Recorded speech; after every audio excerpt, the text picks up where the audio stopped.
जय श्री कृष्णा, जय श्री राम। जितने भी हमारे सनातनी भाई हैं, तो आज हम श्रीमद् भगवत गीता से कुछ विशेष जानेंगे। माने बहुत ही महत्वपूर्ण जानकारी आज हम श्रीमद् भगवत गीता से जानेंगे और हमारे भाई दोस्तों तक बहुत ही महत्वपूर्ण जानकारी पहुंचाएंगे। जो वीडियो अच्छी लगे तो अपने भाई दोस्तों के पास शेयर कर देना। जो भी भाई दोस्त और सनातनी भाई मेरे इस नए चैनल से जुड़े हैं तो चैनल को सब्सक्राइब कर देना कि आने वाली हर वीडियो आप तक सबसे पहले पहुंच सके।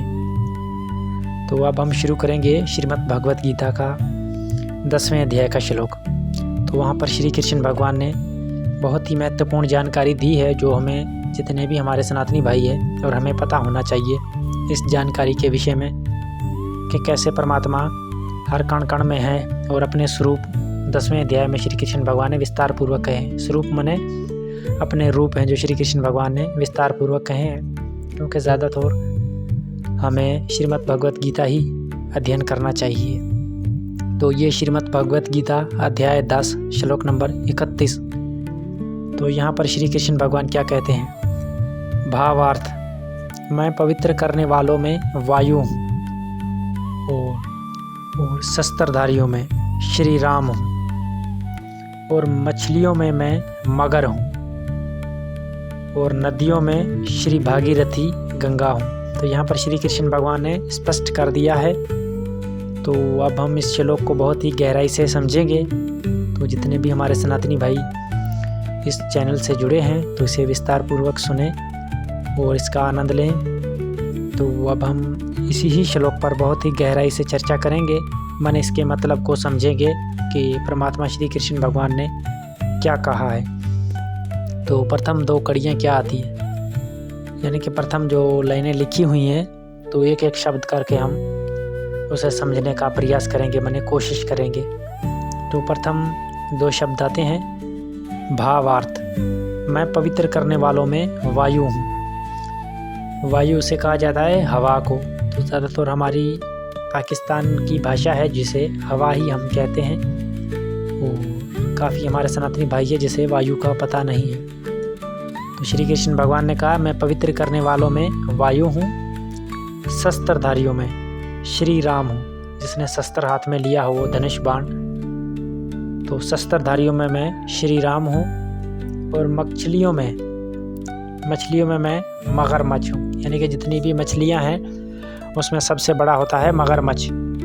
तो श्री कृष्ण भगवान ने कहा है कि मैं मछलियों में मगरमच्छ हूँ और नदियों में श्री भागीरथी गंगा हूँ। तो भागीरथ के द्वारा ही हमें आज ये गंगा प्राप्त हुई है। भागीरथ जी ने बहुत ही तपस्या की थी, तब माता गंगा इस पृथ्वी पर आई थी। तो भागीरथ कौन है? ये श्री रामचंद्र जी के पूर्वज हैं, माने दादा परदादे जो श्री रामचंद्र जी के हैं। तो इसीलिए माता गंगा को भागीरथी कहा जाता है हमारे शास्त्रों में, पुराणों में। पुराण माने जो सबसे पुराने हो उसे कहा जाता है पुराण। जिसने वेद व्यास जी ने लिखे हैं, जो वेद व्यास जी है वो भी श्री कृष्ण भगवान का ही अवतार है। तो यहाँ पर श्री कृष्ण भगवान ने स्पष्ट कर दिया है, जो आजकल हम जाते हैं माता गंगा स्नान करने, तो ये वही गंगा है जो भगीरथ जी के द्वारा हमें प्राप्त हुई है। तो ये गंगा की खोदाई, यानी कि जो इसकी खोदाई की गई थी, जो ये समुंदर है, ये राजा सगर के पुत्रों ने इसकी खोदाई की थी। तो इसीलिए हमें ये समुंदर भी प्राप्त हुए हैं और गंगा भी, जिनसे हम आप स्नान करके अपने पाप धोते हैं। ये वीडियो अच्छी लगे तो अपने भाई दोस्तों के पास शेयर कर देना। ये श्रीमद् भगवत गीता की बहुत ही महत्वपूर्ण जानकारी आपके पास जल्द से जल्द पहुंच सके, क्योंकि यहाँ पर श्री कृष्ण भगवान ने स्पष्ट कर दिया है, माने गंगा भी मैं हूँ, वायु भी मैं हूँ, पवित्र करने वालों में वायु हूँ। पवित्र उसे कहा जाता है क्योंकि हमारे पाकिस्तान में ज़्यादातर पवित्र क्या किसी को ज़्यादा पता नहीं है, तो उसे कुछ और शब्द इस्तेमाल करता है जैसे पाक वगैरह, परंतु ये शब्द हमारे नहीं है। यानी कि पवित्र करने वालों में मैं वायु हूँ। तो यही हमारा शब्द संस्कृत का है और हिंदी का है। तो हम जितने भी सनातनी भाई है, हिंदू हैं, तो हमें चाहिए श्रीमद् भगवत गीता सुननी, पढ़नी और अपने भाई दोस्तों के पास शेयर करनी कि ये महत्वपूर्ण जानकारी हमारे भाई दोस्तों तक जल्द से जल्द पहुंच सके। तो यही श्रीमद् भगवत गीता है जो वेदों शास्त्रों का सार है। माने वेदों शास्त्रों का मतलब श्रीमद् भगवत गीता में विस्तार पूर्वक बताया गया है, क्योंकि ऐसा कोई प्रश्न नहीं है जिसका उत्तर के श्रीमद् भगवत गीता में ना हो। यानी कि ऐसा कोई सवाल नहीं है जिसका जवाब श्रीमद् भगवत गीता में ना हो। हर सवाल का जवाब श्रीमद् भगवत गीता में है, बस हमें सिर्फ समझना है और गहराई से, तब जाकर हमें पता चलेगा कि श्रीमद् भगवत गीता में आखिर क्या लिखा हुआ है।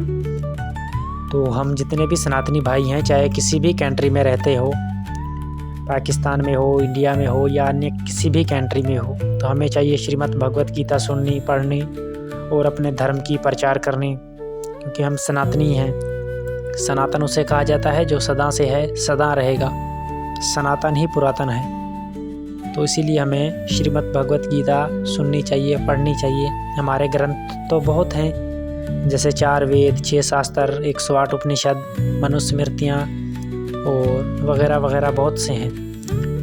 परंतु हमें सिर्फ श्रीमद् भगवत गीता सुननी चाहिए, जिससे हमें जल्द से जल्द, आसान से आसान समझ में आए और जल्द से जल्द हमें इसका लाभ मिले।